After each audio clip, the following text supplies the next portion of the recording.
प्रसन्नवदन्त्याये सर्वविघ्नोपशान्तये अगजाननपद्मार्कं गजाननमहर्निशम् अनेकदन्तं भक्तानां एकदन्तं उपास्महे शारदा शारदाम्भोजवदनावदनाम्बुजे सर्वदा सर्वदास्माकं सन्निधिस्तन्निन्द्रियात् गुरुब्रह्मा गुरुर्विष्णुः गुरुदेवो महेश्वरः गुरुः साक्षात् परब्रह्म तस्मै श्रीगुरवे नमः।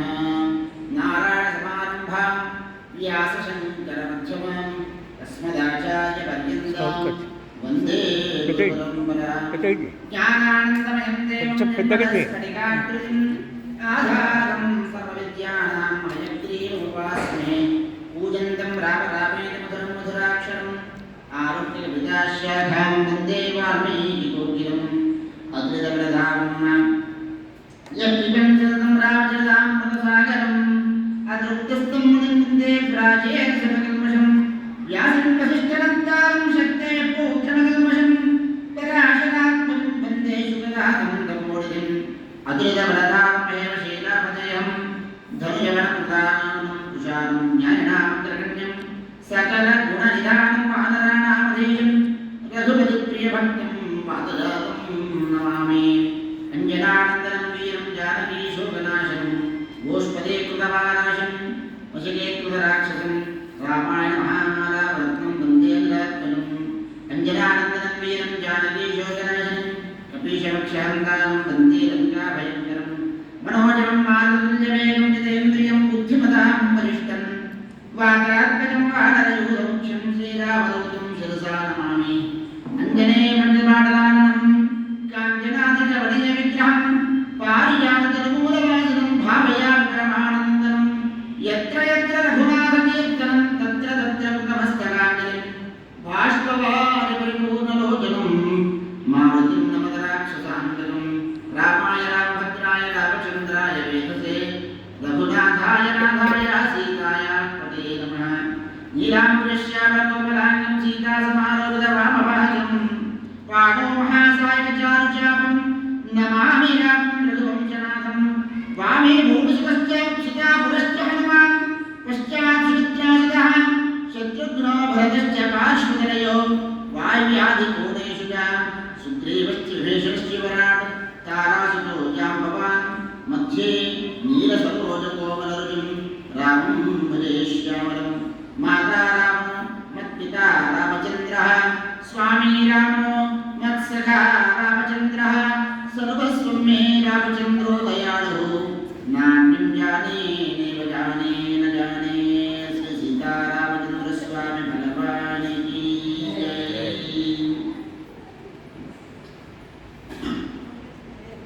నిన్నటి రోజున ఈ అధ్యాత్మ రామాయణ సేవ ప్రవచన శ్రవణ కార్యక్రమంలో నిన్నటి రోజున మనం ఈ రామాయణం యొక్క మహాత్మ్యాన్ని చెప్పుకోవడం జరిగింది. ఈరోజు నుంచి బాలకాండలో ప్రధానంగా శ్రీరామ హృదయం అనేటువంటి ఘట్టం చాలా విశేషమైనటువంటిది. సకల వేదముల యొక్క సారము యొక్క శ్రీరామ హృదయం. సాక్షాత్ రామచంద్రమూర్తి సీతాదేవికి తెలుపగా సీతాదేవి ఆంజనేయ స్వామికి అంటే రామచంద్రుల వారు సీతాదేవి హనుమంతుడి యొక్క ముగ్గురి సంవాదంలో జరిపినటువంటిది యొక్క శ్రీరామ హృదయం. ఈ రామాయణం అంతా కూడాను విశేషంగా అధ్యాత్మ రామాయణంగా విశేషమైన ఫలాన్ని ఇచ్చేటువంటిది అనేటువంటిది సకల పాపముల నుండి విముక్తి కలిగించేటువంటిదని మనం చెప్పుకున్నాం. అందులో భాగంగానే చరితం రఘునాథస్య శతకోటి ప్రవిస్తరం ఏకైకమక్షరం పుంసాం మహాపాతకనాశనం. రామాయణ యొక్క ఈ చరిత్రను రామచరిత్రను ఎవరైతే పారాయణ చేసే శతకోటి ప్రవిస్తరం 100 కోట్ల సంవత్సరాల నుంచి కూడా చేసినటువంటి పాప రాశులను కూడా ఏకైకమక్షరం పుంసాం ఒక అక్షరం చదువుతుంటే ఆ రాశి అంతా కూడా దగ్ధం పాప రాశి అంతా దగ్ధమవుతుంది. మహాపాత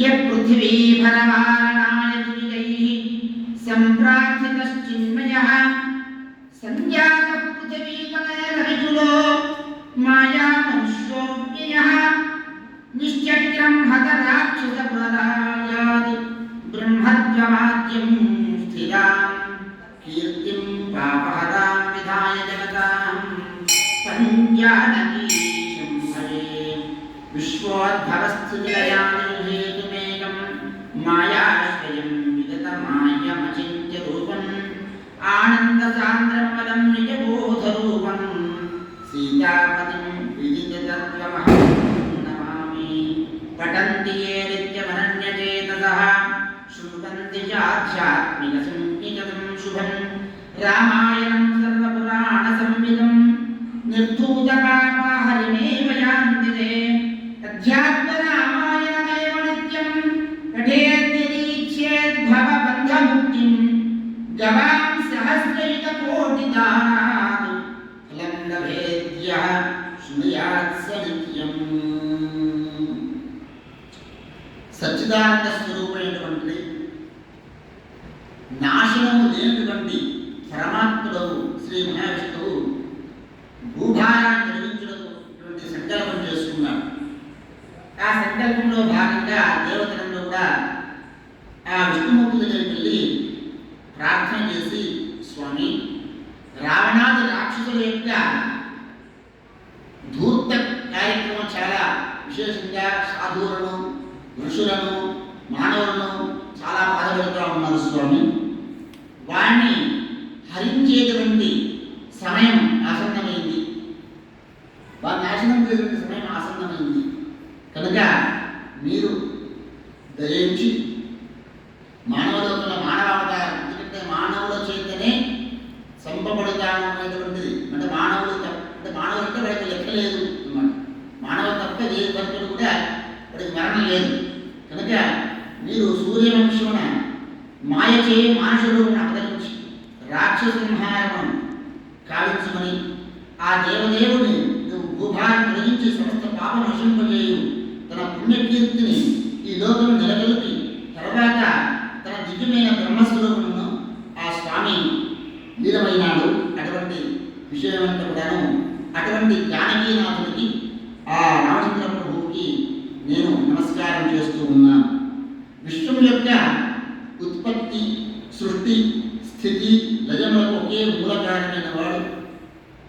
తర్వాత మాయను ఆశ్రయించి మాయ గలవాడై మాయను ఆశ్రయించి మాయ గలవాడై కూడా మాయ లేనిగా ఉన్నటువంటి మాయకు అతీతులైనటువంటి వాడు చింతించులో కానీ అందరాని స్వరూపము కానీ గలవాడు కానీ అనగా అవాంగన గోచరుడు, ఆనందఘనుడు, ఉపాధిచే కలిగిన రాగాది దోషాలు అంటే దేహ ఇంద్రియాది ఉపాధుల వలన వచ్చేటువంటి రాగాది అంటే రాగద్వేషాలు ఇత్యాది ఏవైతే ఉంటాయో అవన్నీ కూడా తనకి అంటేటువంటి దోషరహితుడు, జ్ఞానస్వరూపుడు, సాక్షాత్ ఆత్మస్వరూపుడు, స్వయం ప్రకాశ స్వరూపుడు, స్వస్వరూప యథాత్మ జ్ఞాన ఇటువంటి ప్రకాశించేవాడు, జ్ఞానస్వరూపుగా తెలుసుకునేవాడు సీతాపతికి నేను నమస్కరిస్తూ ఉన్నాను.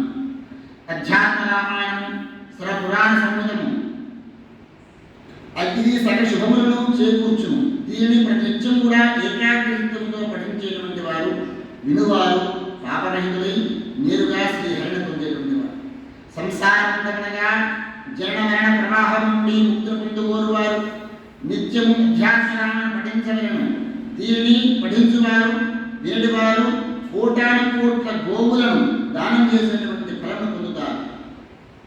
సాక్షాత్ ఈశ్వరుడు త్రిపురాంతరము శంకరుడు అను పర్వతం నుండి వెలువడిన ఈ ఆధ్యాత్మ రామాయణము, ఈశ్వరుడు యొక్క ముఖం నుండి వెలువడినటువంటి అధ్యాత్మ రామాయణం గంగా నది శ్రీరామ రూపము అనేటువంటి సాగరమున సంగమము చెందింది. అంటే ఆయన వెలువడి అధ్యాత్మ రామాయణం నదీనాం సాగరోగతి అన్నట్టుగా నదిలో ఉన్నటువంటి నీరంతా విధంగా సముద్రంలో చేరుతుందో ఈశ్వరుడి ముఖము నుంచేటువంటి అధ్యాత్మ రామాయణం ఏదైతే ఉందో అది సాక్షాత్ శ్రీరాముడి యొక్క రూపాన్ని పొందింది. ఇట్టి అధ్యాత్మ రామాయణం అంటే గంగా నది ముల్లోకంలో చాలా పవిత్రులు ఎవరైతే ఈ యొక్క రామాయణమైనటువంటి గంగా నదిలో స్నానం చేస్తారో, స్నానం అంటే చెవుల ద్వారా, శబ్దముల ద్వారా, నోటి ద్వారా తన హృదయానికి ఎవరైతే మనస్సుకు ఎక్కించుకుంటారో వారు చాలా పవిత్రులు అవుతారు. ఈ విధంగా ఉండగా ఒకనొక సమయమున కైలాస పర్వతమున శిఖరం పైన వందల సూర్యులతో సమానంగా ప్రకాశించుకున్నటువంటి శుభమందిరమున సింహాసనమందు ధ్యానావస్థితిలో ఉన్నటువంటి ఆ పరమేశ్వరుడు కూర్చుని ఉన్నాడు.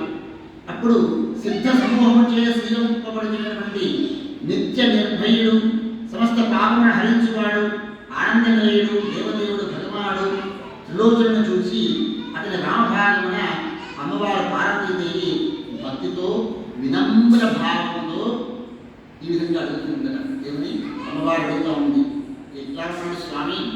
ధ్యాన స్థితిలో ఉన్నటువంటి సమయంలో అమ్మవారు మెల్లగా నడుచుకుంటూ వెళ్ళినప్పుడు ఆ పరమేశ్వరుడు ఒక్కసారిగా అమ్మవారు వచ్చినటువంటి విషయాన్ని తెలుసుకొని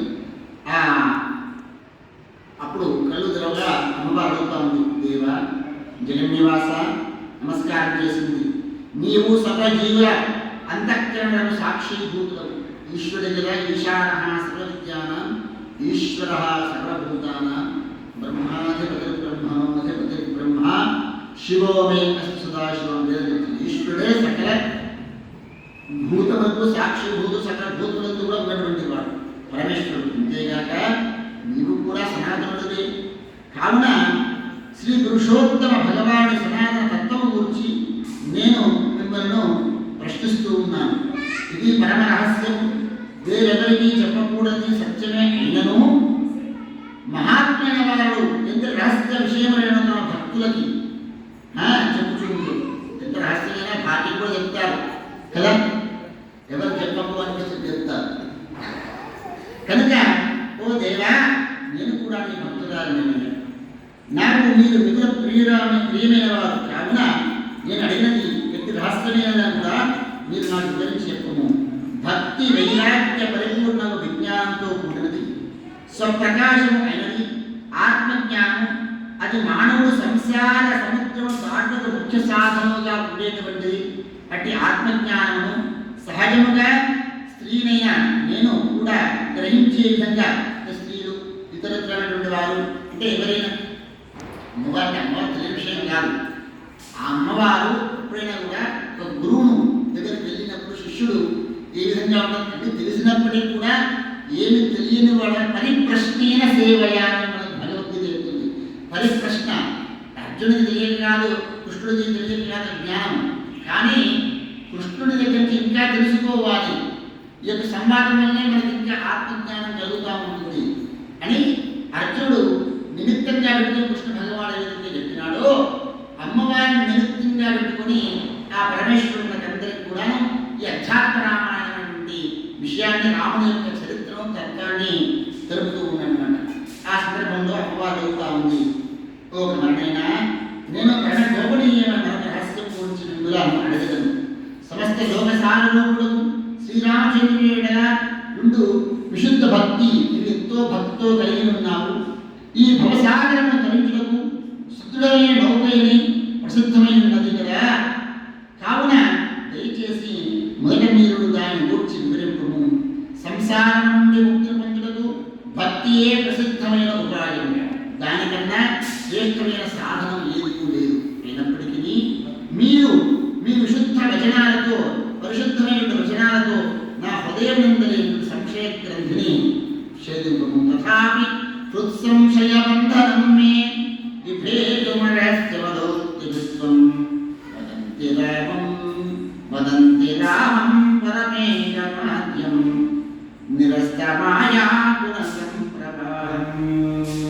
శ్రేష్టమైనటువంటి సాధనమైనటువంటి సంశయగ్రంథిని హృదయమందరి విద్యతే హృదయగ్రంథిం ఛిద్యతే సంశయం సర్వ సంశయం. కాబట్టి అటువంటి సంశయ గ్రంథి నాలో ఉన్నది. రాముడి గురించి కొన్ని సంశయాలు ఉన్నాయి, రాముడి తత్వం గురించి సంశయాలు ఉన్నాయి. ఆ సంశయాన్ని కూడా మీరు ఛేదించవలసినదిగా ఆ అమ్మవారు స్వామిని ప్రార్థన చేసిందట. అప్పుడు అమ్మవారి అభిప్రాయం మేరకు ఓ జనని జగజ్జనని పార్వతీదేవి, కొందరు తమ అభిప్రాయం మీద రాముడు పరబ్రహ్మే అయినప్పటికీ కూడాను తన మాయ చేత కప్పబడి ఉండును. ఆ కారణంగా స్వామి తన ఆత్మరూపం ఎరగలేదు. ఎవరు కూడాను ఆ స్వామి యొక్క ఆత్మరూపాన్ని ఎరగలేదు. కనుక ఇతరులు తన వశిష్ఠాదుల యొక్క ఉపదేశముతో ఆ ప్రభువు ఆత్మతత్వం తెలుసుకున్నాడని అందరి యొక్క భ్రమ. అందువలన భ్రమ అని అందరూ అనుకుంటూ ఉన్నారు. సజంగా అనుకుంటాం కదా. అందరి ఆత్మత్వం ఎరిగినట్లయితే ఆ పరమాత్ముడు సీతాదేవి కొరకు ఇంతగా విలపించునా అని నేను అడుగుతూ ఉన్నాను. అందరూ అనుకుంటున్నారు, నేను కూడా అడుగుతూ ఉన్నాను. నాకు ఆ సంశయం ఉంది, అమ్మవారి సంశయాన్ని చెప్తూ ఉంది. అతడు ఇతరులకు సాధారణ జీవులతో సరిసమానములుగా కదా, అప్పుడు అతను ఎందుకు భజించలేను? రాముడు ఎందుకంత గొప్పవాడు? మీరు కూడా ఆ రాముడి యొక్క ఈశ్వరుడు ఎప్పుడు కూడా జపం చేస్తూ ఉంటాడు, ధ్యానం చేస్తూ. ఎవరిని ధ్యానం చేస్తూ ఉంటాడయ్యా అంటే రాముడిని ధ్యానం చేస్తూ ఉంటాడు. ఈశ్వరుడు ఎప్పుడు రాముడిని ధ్యానం చేస్తూ ఉంటాడు. ఈ విషయమును మీరేమి సమాధానం చెప్పగలరు? నా సందేహం నివృత్తి చేయము. మీ యొక్క దగ్గర నుంచి నేను నా సందేహ నివృత్తి కొరకు మిమ్మల్ని ఆశ్రయిస్తూ ఉన్నాను. మహాదేవుడు మిక్కిలి ప్రసన్నుడై చెప్తూ ఉన్నాడు, దేవి నీవు ధన్యారాలు, నీవు పరమాత్మకు పరమభక్తురాలకు, కనుకనే నీకు రామతత్వం తెలుసుకునేటువంటి కోరిక కలిగింది. పరమాత్మకు ఎవరైతే పరమభక్తులుగా ఉంటారో వారికి రాముడి గురించి తెలుసుకోవాలి, రాముడిని పూజించాలి, రామనామాన్ని జపించాలి అనేటువంటి బుద్ధిలో కలిగి జ్ఞానం కలుగుతుంది అని స్వయం చెప్తున్నాడు.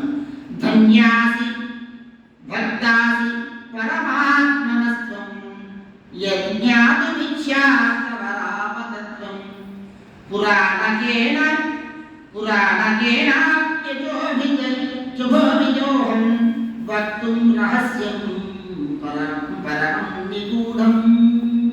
ఈ నిగూఢమైనటువంటి రామతత్వాన్ని తెలుసుకోవాలన్నటువంటి కోరిక నీ కలిగింది. అంటే నువ్వు భక్తురాలు, అంటే ఈశ్వరుడు యొక్క భక్తులు ఎవరైతే ఉంటారో ఈశ్వరుడిని పూజిస్తే రాముడి యొక్క అనుగ్రహం కలుగుతుంది, రాముడిని పూజిస్తే ఈశ్వరుడికి అనుగ్రహం కలుగుతుంది. దీని అర్థం ఏంటి? మనకి రాముడు ఈశ్వరుడు అభేదమైనటువంటి వారు. అది నెక్స్ట్ వచ్చేదాంట్లో వస్తుంది. పరమ గోపనీయము రహస్యమును వర్ణించమని ప్రేరేపించి నేను అడగలేదు ఎవరు కూడా. నేడు నన్ను కడు భక్తితో ప్రశ్నించింది కనుక నేను ముందుగా రఘురాముడికి ప్రణమిల్లి ఈ ప్రశ్నకు సమాధానం చెబుతాను. శ్రీరాముడు నిస్సందేహంగా ప్రకృతికి అతీతుడు, పరమాత్మ సాక్షాత్ పరమాత్మనే, ఆదియు అంతము లేనటువంటి వాడు, ఆనందధరుడు, అద్వితీయుడు, అనగా సజాతీయ విజాతీయ స్వగత భేదములు లేనివాడు, పురుషోత్తముడు. ఇది నిశ్చయమైనటువంటి, దీంట్లో ఎటువంటి కూడా సందేహం లేదు. తన మాయ చేతనే ఈ సకల జగత్తును కూడా సృష్టించి దీనికి లోపల వెలుపల అన్ని వైపుల ఆకాశం వలె అంతటా వ్యాపించి, ఆకాశం అంతటా ఉంటుంది, ఇక్కడ ఉన్నది అక్కడ లేదు అన్నట్టు లేదు, అంతటా వ్యాపించి ఉన్నాడు. అన్నిటి యందు అంతటా వ్యాపించి ఉన్న ఆ పరమాత్మ తాను ప్రచ్ఛన్నముగా నుండి తన మాయ చేత ఈ విశ్వము నడిపిస్తూ ఉన్నాడు. తను ప్రచ్ఛన్నంగా సాక్షిగా ఉంటూ తన మాయ చేత సంకల్పము చేత ఇవన్నీ కూడా నడిపిస్తూ ఉన్నాడు. సూర్యుడు రాయి సంపర్కం వలె, అంటే అయస్కాంతము ఇనుము తనంత ఆ కదలదు, జడమైనటువంటిది. అయస్కాంతం కనబడితే అది ఆకర్షింపబడుతుంది. జడమే లోహమునందు కదలిక ఉత్పన్నమైనట్లుగా ఆ స్వామి సన్నిధి మాత్రము చేత, ఆ స్వామిని హృదయంలో తనను ప్రతిష్ఠించడం చేత ఈ విశ్వము నిరంతరం అన్ని వైపులా ప్రకటించేదనే ఈ విశ్వమంతా కూడా పరిభ్రమిస్తూ ఉంటుంది. అట్టి పరమాత్మను అజ్ఞానము ఆవరించిన మనస్సు గల మూఢులు ఎలా గుర్తిస్తారు కదా? గుర్తించలేరు. ఆ పరమాత్మను అజ్ఞానంతో ఉన్నటువంటి వారు ఆ పరమాత్మ గుర్తించలేదు. ఆ మూఢులు మాయాతీతులైనటువంటి శుద్ధ బుద్ధ స్వరూపులకు ఆ పరమాత్మ ఎందుకు కూడా అజ్ఞానం ఆరోపిస్తూ ఉంటారు. అనగా ఆ స్వామిని కూడా తమతో సమానంగా అజ్ఞానిగా అని తలుస్తూ ఉంటారు. దేహభ్రాంతి కలిగినవాడు, దేహాత్మ భావం కలవాడిగా తలుస్తూ ఉంటారు.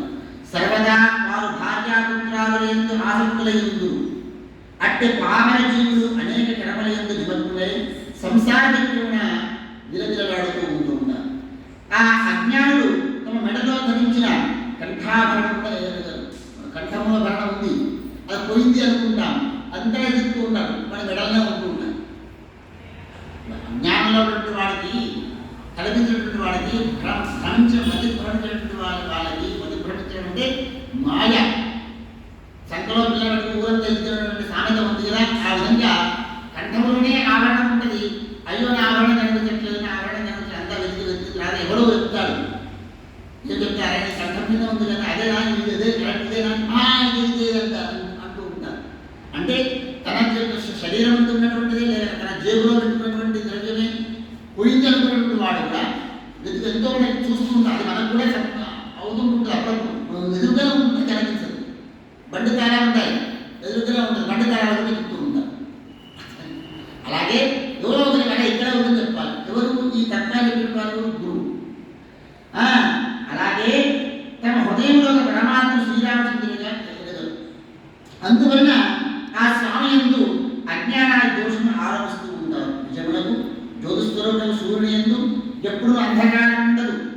అలాగే ప్రకృత్యాదేవుడు అతీతుడు విశుద్ధ విజ్ఞాన ఘనుడు పరమేశ్వరుడు ఉత్తముల కన్నా ఉత్తముడు పరమోత్తముడు పరమాత్మ అయినటువంటి శ్రీరాముని యందు ఎంత మాత్రం కూడా అజ్ఞానము అవిద్య అనేటువంటి మాటే లేదు.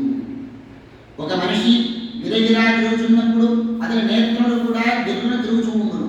అట్టి ఎడ ఆ మనిషికి గృహాదులు కూడా తిరుగుతున్నట్టుగా అనిపిస్తూ ఉంటుంది.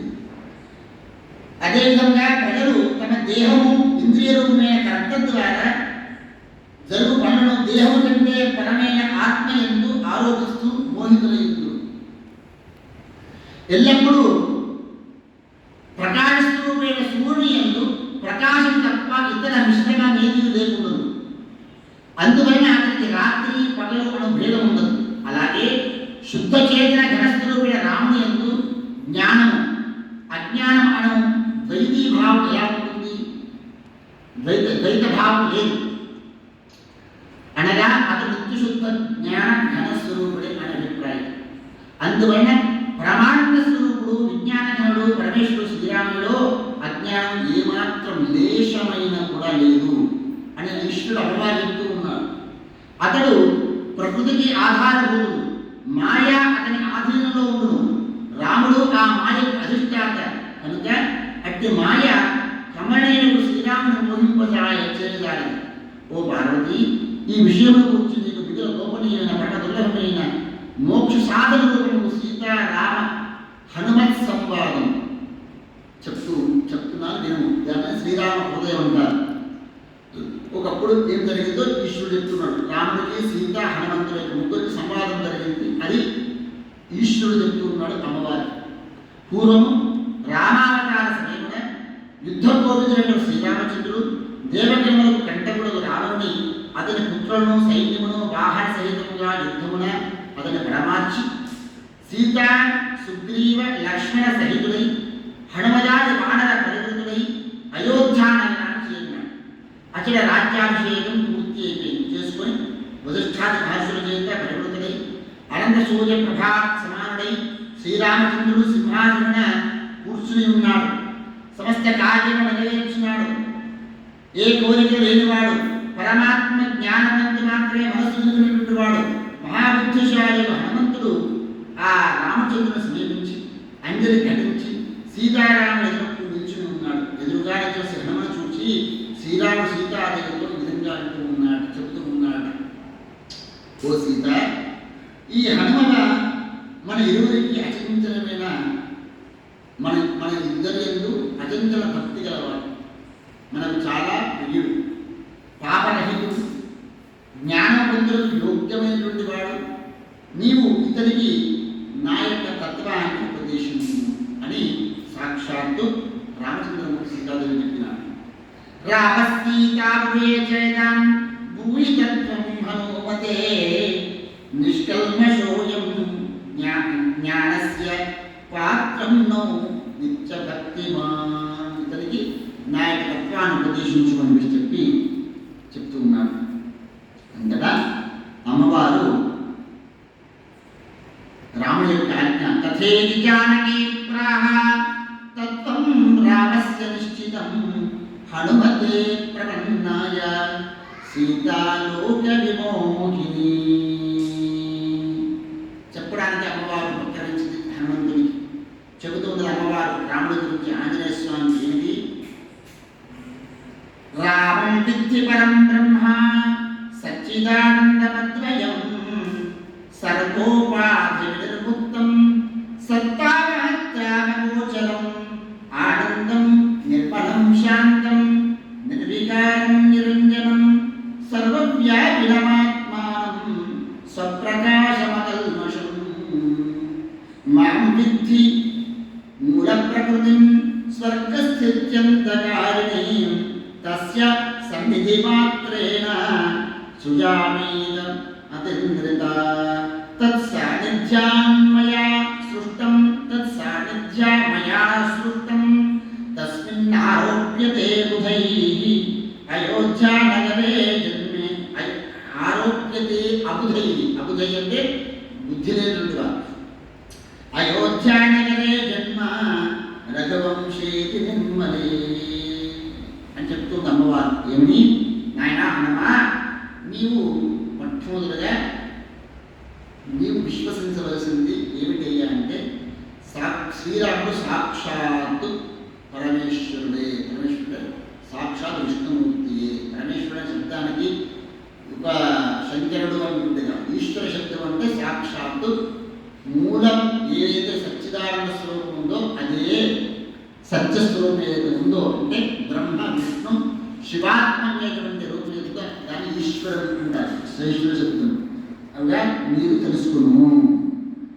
అతను పరబ్రహ్మ, దాన్ని పరబ్రహ్మ అని కూడా అంటారు. ఉపాధి రహితుడు. ఉపాధి లేదు అంటే దేహం అనే ఉపాధి లేదు, కానీ దేహంగా ఆశిస్తూ ఉన్నాడు. అతను సత్తామాత్రుడని, మనసులో ఇంద్రియులను గోచరించినటువంటి వాడని, ఆనందఘరుడని, నిర్మలుడని, శాంతుడని, నిర్వికారుడని, నిరంజనుడని, సర్వవ్యాపకుడు అని, స్వయం ప్రకాశ స్వరూపుడని, రాగాది దోషరహితుడు అని నిస్సంశయంగా తెలుసుకున్నాము. ఆ ఫస్ట్ బుద్ధి చెక్కాలి, అయితేనే తర్వాత చెప్పేది బుద్ధి చెప్తుంది. నన్ను అంటే సీతాదేవి చెప్తుంది, నన్ను ఈ సృష్టి స్థితిలయములుగా గుర్తించుము, సృష్టి స్థితిలయములుగా దాని గుర్చు, మూల ప్రకృతిగా తెలియము. నేను ఎంత మాత్రం కూడా జాగు చేయక ఇతని సన్నిధి మాత్రముతోనే సంకల్పములకు సత్సంకల్ప వశవర్తినై ఈ విశ్వమును రచిస్తూ ఉన్నాను. ఈ విశ్వమునికి రచించే, జగత్తు రచించేది, సకల భూతముల యందు కూడాను బుద్ధి ప్రేరేపణ చేసేది ఎవరయ్యా అంటే ఆత్మాత్మం గిరిజామతి సహచర ప్రాణాశరీరం గృహం అనేది ఉందిగా. అమ్మవారు గిరిజామతి, గిరిజ అమ్మవారు మతి బుద్ధి. ఈ సృష్టిని రచించేది నేనే. ఈ యుద్ధము, రామ అవతారము, ఈ రామాయణం జరిగింది అంతా కూడా నేనే. అయినను ఇతని సాన్నిధ్యం నాచే చేయబడిన రచన చేయడం బుద్ధిహీనుడు అందరూ కూడా బుద్ధి లేని అంటే చెప్పారు కదా. అబుధై అయోధ్యానగరే జన్మరాఘ రఘువంశే నిర్మలే. బుద్ధి లేనటువంటి వారు ఎవరు ఆరోపిస్తూ ఉంటారు? రాముడి మీద ఆరోపిస్తూ ఉంటారు. ఇదంతా చేసింది నేను. అయోధ్యాపురిలో అత్యంత పవిత్రము రఘువరణందుడు ఇద్దరికి రావడము, విశ్వామిత్రుడికి సహాయం చేయుట, అతని యజ్ఞం రక్షించుట, అహల్యకు శాప విమోచనం కలిగించుట, శివధనుర్భంగం గావించుట, పిదప నన్ను వివాహమాడుట, పరశురాముని గర్భభంగం గావించుట, తర్వాత అయోధ్యనగరంలో నాతో 12 సంవత్సరాలు నివసించుట, పిదప దండకారణ్యములకు వెళ్ళుట, విరాజుని సంహరించుట, మాయాంధ్రుల రూప్యకు మారీచుని వధించుట, మాయాసీత అపహరించుట, నన్ను కాదు మాయాసీతం, తదనంతరం జనాయులకు మోక్షము ప్రసాదించుట, కబంధుని ఉద్ధరించుట, శబరి చేత భగవానుడు పూజను అందుకునుట, సుగ్రీవునితో మైత్రి చేయుట, వారిని వధించుట, సీతను అన్వేషించుట, సముద్రంపై వారిని నిర్మించుట, లంకాపురం ఉద్ధరించుట, పుత్ర సహితంగా దురాత్మకు రావణుని యుద్ధమును చంపుట, విభీషణుని లంకారాజ్యమును ఇచ్చి పుష్ప విమానం నా తోడ అయోధ్యానగరమును మళ్ళీ వచ్చి పిమ్మట రాజ్యమున పట్టాభిషేకం కూడా మొదలు సమస్త కర్మలు కూడా కేవలం నా చేత చేయబడినవే కానీ రాముడికి ఏం సంబంధం లేదు. అజ్ఞానులు జనులు వాణి ఈ నిర్వికారుడైనటువంటి సర్వాత్మకుడు భగవాను రామచంద్రుడికి ఆరోపిస్తూ ఉన్నారు. శ్రీరాముడు సర్వవ్యాపి అగుట వలన అతని గమనాగములు లేవు. ఆ కారణం వలన ఒక్క చోట ఉండేటువంటి వాడు కాదు. నిత్యానంద స్వరూపముల వలన శోకాదులు లేవు. అతను పూర్ణకాముడు కావున ఆకాంక్ష రహితుడు. ప్రియాది ద్వంద్వ భావములు లేవునందున అతనికి రాగద్వేషములు కూడా లేవు. ప్రియము లేదు, అప్రియము లేదు. జరణాది జడ వికార రహితుడు కావున పరిణామికాడు. ఈ విధంగా ఏ క్రియను చేయుకుండువాడు ఆనందమూర్తి, అచలుడు, పరిణామహీనుడు, నిర్గుణుడు, మాయాగుణము అంగీకరించి లీలలు చేయుచు లీలలకు అతీతుడై లీల తాను చేస్తూ లీలకు అతీతుడై లోకానుసారిగా ప్రతీతులవుతూ ఉన్నాడు అని ఈ విధంగా సీతాదేవి హనుమంతునికి తత్వోపదేశం కావిస్తున్నది.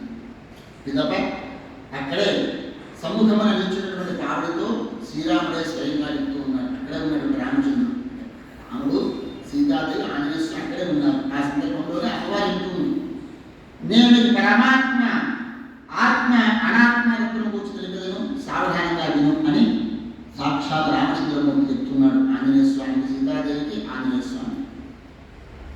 తతో రామ స్వయం ప్రాహ హనుమంతముపస్థితం శృణుతత్వం ప్రవక్ష్యామి ఆత్మానాత్మ పరాత్మన ఆకాశస్య ధామేన త్రివిధో దృశ్యతే మహాన్ జలాశయే మహాకాశః తదవచ్ఛిన్న ఏవ హి ప్రతిబింబాఖ్యమపరం దృశ్యతే త్రివిధం నభః బుద్ధ్యవచ్ఛిన్న చైతన్యం ఏకం పూర్ణమథా పరం ఆభాసాస్తపరం బింబభూతేనేవం త్రిధాచితి అని అప్పుడు అతను చెప్తూ స్వామి చెప్తున్న సాక్షాత్ రాముడు చెప్తూ ఉన్నాడు.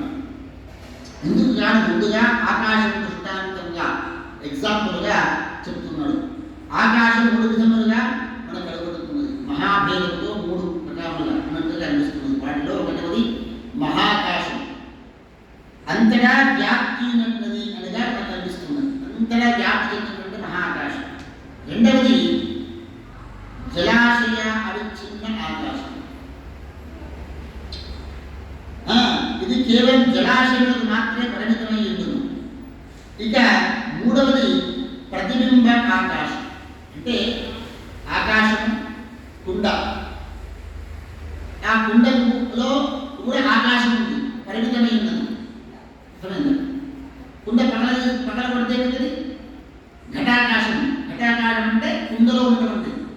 అందులో జలం ఉందనుకోండి, జలం కొంత ఉంది, మిగతా ఆకాశం ఉంది. ఆ జలములో ప్రతిబింబిస్తూ ఉంటుంది కదా. దాన్ని అదేవిధంగా రెండవది జల అవిచ్ఛిన్నాకాశం, అది కేవలం జలాశయాలు మాత్రమే ఉన్నది. ఇక మూడవది ప్రతిబింబాకాశం. ఈ జలాశయం అంటే నీటిలో ప్రతిబింబిస్తూ ఉంటుంది. ఆకాశము నీటిలో ప్రతిబింబిస్తుంది. నీరు చూస్తే ఆకాశం కనిపిస్తుంది, నీటిలో చూస్తున్నాం. దాన్ని ప్రతిబింబ ఆకాశం. మనం అర్థంలో చూసుకుంటే అర్థంలో మనం కనిపిస్తున్నాం. అర్థంలో ఉన్న సత్యమా, మనం సత్యమా? అర్థంలో ఉన్నటువంటి వ్యక్తి సత్యం కాదు. ఆ జలంలో ప్రకాశించినటువంటి ఆకాశం సత్యం కాదు. ఆ విధంగానే ఆకాశం మూడు భేదములను గోచరిస్తుంది. అంటే ఆత్మ అనేటువంటి తత్వం తెలపడానికి వీళ్ళు ఉదాహరణ చెప్తున్నారు. అదేవిధంగా చైతన్యం కూడా మూడు విధములుగా నిలబడుతుంది. ఒకటిది పరిపూర్ణ చైతన్యం, రెండవది అది సర్వత్రా వ్యాపించి పరిపూర్ణమై ఉండదు. రెండవది బుద్ధి అవిచ్ఛిన్న చైతన్యం. మన బుద్ధిలో చైతన్యం ఉంటుంది. బుద్ధిలో చైతన్యం లేకుండా మనం లేవదు, మనం మాట్లాడలేము, కళ్ళు చూడలేము. శరీరంలో కూడా చైతన్యం ఉంటుంది, కానీ శరీరమే చైతన్యం కాదు. అది గుర్తుపెట్టుకోవాలి. కుండలో మట్టి ఉంటుంది, కానీ మట్టి కుండ కాదు. అర్థమైంది? ఇది బుద్ధి పరిమితమై ఉండను, చాలా పరిమితంగా ఉంటుంది. ఇక మూడవది ఆభాస చైతన్యం, అనగా ఇది బుద్ధి యందు ప్రతిబింబితమైనటువంటి చైతన్యం. దీనినే చిదాభాసము అందరూ. ఈ మూడింటిలో కేవలం ఆభాస చైతన్యంతో కూడిన బుద్ధి అందే ఏంటంటే ఈ బుద్ధి ఎందు ఉన్నటువంటి చైతన్యం ఎందు కర్తృత్వము చిదాభాస సహితమైన బుద్ధి ఎందు మాత్రం కర్తృత్వం ఉంటుంది. కర్తృత్వం అంటే మనం చేసేటువంటి పుణ్య అపుణ్య కార్యములు వాటి ఫలములు వాటికి రిజల్ట్స్ ఏవైతే అవన్నీ కూడా బుద్ధి నుంచే ప్రతిబింబిస్తుంది. కానీ అది పరిపూర్ణ బుద్ధి ఎందు కూడా చైతన్యం ఉంటుంది, సర్వవ్యాపక చైతన్యం ఉంటుంది. సర్వవ్యాపక చైతన్యం నందు అంటే ఆత్మ ఎందు ఆరోపింపబడదు అని చెబుతూ ఉన్నారు. అదే ఆ రాముడు అర్థం. కానీ అజ్ఞానులు భ్రాంతి వలన అవిచ్ఛిన్నము అవికారము సాక్షి అయిన ఆత్మ యందు కర్తృత్వమును మరియు జీవత్వమును ఆరోపిస్తూ ఉంటారు. కర్తృత్వమును జీవత్వమును ఆత్మ యందు ఆరోపిస్తూ ఉంటారు. అనగా దాన్నే కర్తగా భోక్తగా భావిస్తూ ఉంటారు. అంటే దేహమే నేను అని, నేను అనే శబ్దానికి ఏంటి దేహం నేను అనుకుంటారు. అంటే కనిపిస్తున్నటువంటి మెకానికల్ బాడీ ఏది ఉందో అది నేను అనుకుంటారు. దాని మీదే కర్తృత్వాన్ని ఆరోపిస్తూ ఉంటారు. నేను మిమ్మల్ని ఒక మాట అంటే దామోదరగా నన్ను అన్నారు అంటే ఎవరి మీద ఆరోపిస్తున్నారు? ఈ యొక్క జీవుడి మీదనే ఆరోపించబడుతూ ఉంది. కానీ నాలో ఒక చైతన్యం ఉంది, మన అందరిలో ఒక చైతన్య స్వరూపం ఉంది. యా బ్రహ్మాది పీలికాంత జగదానందైక సంధాయిని సాభాయాత్ పరమేశ్వరి భగవతి శ్రీరాజరాజేశ్వరి. బ్రహ్మాది మొదలు ఒక పిపీలిక వరకు కూడా చైతన్యం ఉంది. ఆ చైతన్యం ఉంటేనే జీవాలు కలుగుతూ ఉన్నాయి. ఈ సృష్టి స్థితి లయములు అనేటువంటి ఆర్డర్ నియతి ఏదైతే జగత్తుకు ఒక నియతి ఉంది, అంటే నియమం ప్రకారం నడుచుకోవాలంటే జరుగుతూ ఉంటుంది అన్నమాట. అది ఎవరి మీద ఆరోపింపబడుతుంది? ఆత్మ ఎందు ఆరోపిస్తుంది. అది దేనివల్ల? అజ్ఞానం వల్ల ఆరోపింపబడుతుంది అని తెలియజేస్తూ ఉన్నాను. జీవము ఈ ఆభాస చైతన్యం చిదాభాసం మిథ్యగా, ఇది మిథ్య, ఇది సత్యము కాదు. మిథ్య అంటే సత్యము కాదు, తెలియదు. ఈ అంటే ఆత్మ ఆరోపించలేదు, అది ఆభాసం లేదా ప్రతిబింబం మాత్రమే. కనుక అది ఎప్పటికీ సత్యము కానే కాదు. ఇక బుద్ధి అవిద్యాకార్యం. బుద్ధి అనేటువంటిది అవిద్యాకార్యం, అజ్ఞానం. అది జడం. బుద్ధి కూడా జడమే. మనం అనుకుంటాం మన బుద్ధి పనిచేస్తుంది. బుద్ధి పనిచేస్తుంది అంటే మనం ఆలోచన చేస్తున్నాం కదా. మరి ఆలోచన చేస్తున్న మాట సత్యమే కదా. ఆలోచన చేసేది ఎక్కడ? బుద్ధి అంతే కదా.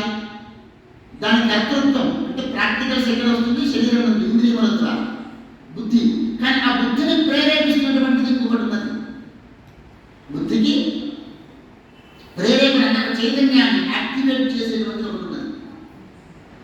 అది పరబ్రహ్మ, అదే ఆత్మ. పరమాత్మ వాస్తవ విచ్ఛేదరహితం, అవిచ్ఛిన్నం. అయితే దాని విచ్ఛేదం కూడా వైకల్పికంగా మాత్రమే చెప్పబడినది. ఆభాసంతో కూడిన అహం రూపముల అవిచ్ఛిన్న చైతన్యము జీవుడి తత్వమసి మొదలు మహావాక్యముల గురువుల సద్గురువుల ఉపదేశ పూర్ణ చైతన్యం ద్వారా పూర్ణ చైతన్యం ఏకత్వాన్ని పొందుతుంది. అంటే మరి ఏ విధంగా సాధన చేయాలి?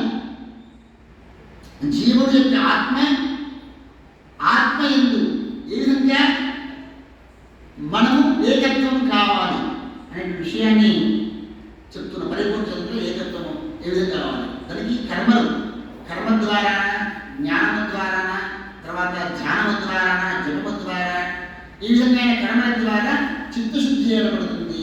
ఆ చిత్తశుద్ధి ద్వారా ఈ యొక్క జ్ఞానాన్ని, ఆత్మజ్ఞానాన్ని పొందేటువంటి అర్హత మనకు కలుగుతుంది.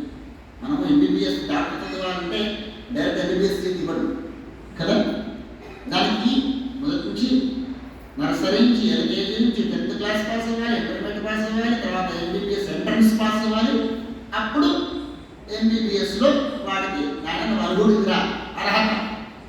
ఆ అర్హత సాధన ఆత్మజ్ఞానం రాదప్పటికీ ఆ జ్ఞాన సంపాదించడానికి ఉండేటువంటి ఉండడానికి కర్మను ఆచరించాలి అనేటువంటిది దీని యొక్క అంతరార్థం. ఈ మహావాక్యముల ద్వారా, సద్గురువుల బోధ ద్వారా దానికి మరి ఏం కావాలి? కర్మను ఆచరించాలి. జ్ఞానం కావాలంటే గురువు కావాలి. బోధ ద్వారా జీవాత్మ పరమాత్మ యొక్క భేదము తొలగిపోయి ఏకత్వ జ్ఞానం ఉదయించు. ఏకత్వం సిద్ధించిన వెంటనే అవిద్య కూడా తొలగిపోతుంది, తనంతట తానే తొలగిపోతుంది. ఇందులో ఎటువంటి సందేహం లేదు. నా భక్తుడు భక్తుడు పైన చెప్పిన తత్వము గ్రహించి నా స్వరూపము పొందులకు పాత్రుడు. కానీ నా భక్తిని విడిచి ఎవరైతే రాముని పట్టుకుంటారో రాముని పట్టుకుంటే యొక్క ఆత్మజ్ఞానం కలుగుతుంది. కానీ ఆ భక్తిని విడిచి నేను ఏదో ధ్యానం చేస్తా,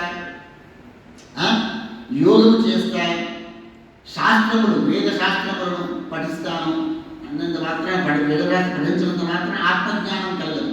చిత్తశుద్ధి కలగడానికి సహకరిస్తాయి. ఇవన్నీ కూడా చిత్తశుద్ధి కలగడానికి సహకరిస్తాయి. అంటే ఆత్మజ్ఞానం పొందడానికి అర్హతను పొందడానికి ఇవన్నీ కూడా సహకరిస్తాయి.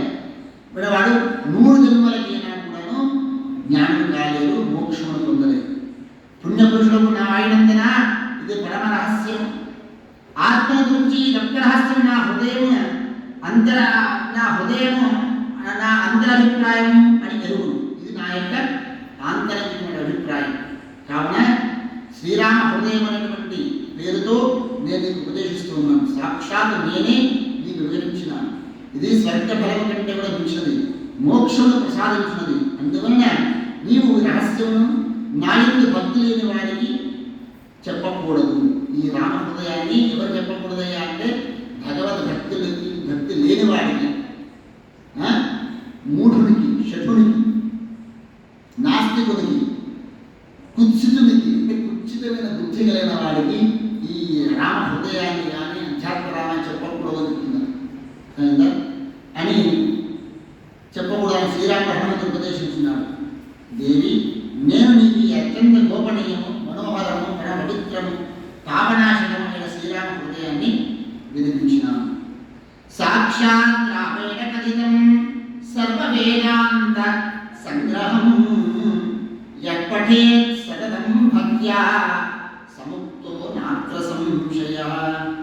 బ్రహ్మాద్యాది పాపాని బహుజన్మార్జితాన్యపి నశ్యంత్యేవ న సందేహో రామస్య వచనం యథా. ఏతి యోతి భ్రష్టోతి పాపి పరధన పర దారేషు నిత్యోద్యయోగ్యదో వా. స్త్రీ బ్రహ్మఘ్నమాత పితృవధ నిరతో యోగి వృందారపకారి యస్ సంపూజ్యాభిరామం పఠతి చ హృదయం రామచంద్రస్య భక్త్యా యోగీంద్రైరప్యలభ్యం పదమివ లభతే సర్వదేవైః పూజ్యం. సాక్షాత్ రామచంద్రుని చేతులపడిన సమస్త వేదాంత సంగ్రహం, వేదాంత సంగ్రహం. దీనిని భక్తిపూర్వకంగా ఎవరైతే నిత్యం పఠిస్తూ ఉంటారో నిశ్చయముగా ఎటువంటి సందేహం లేకుండా ముక్తో నాత్ర సంశయః పఠేత్ సత్తదం భక్త్యా.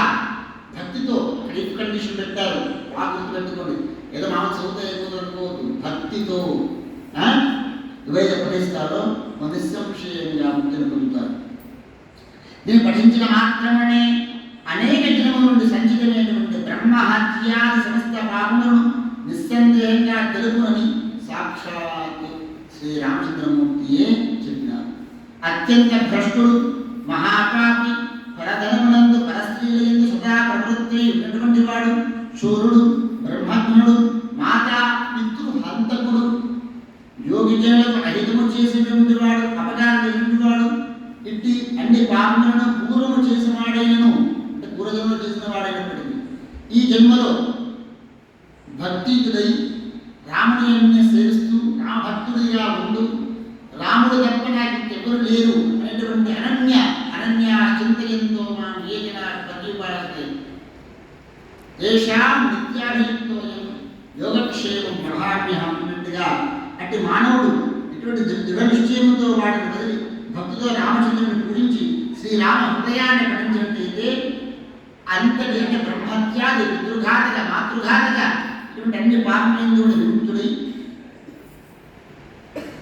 యోగీశ్వరుడై సమస్త దేవ గణములకి పూజింపబడుతూ పరమపదమును ఈ జన్మనందే పొందగలడు అని ఎటువంటి సంశయం లేదు అని శ్రీరామ హృదయము ఉమామహేశ్వర సంవాదే బాలాకాండే శ్రీరామ హృదయం నామ ప్రథమ సత్యః సమాప్తః.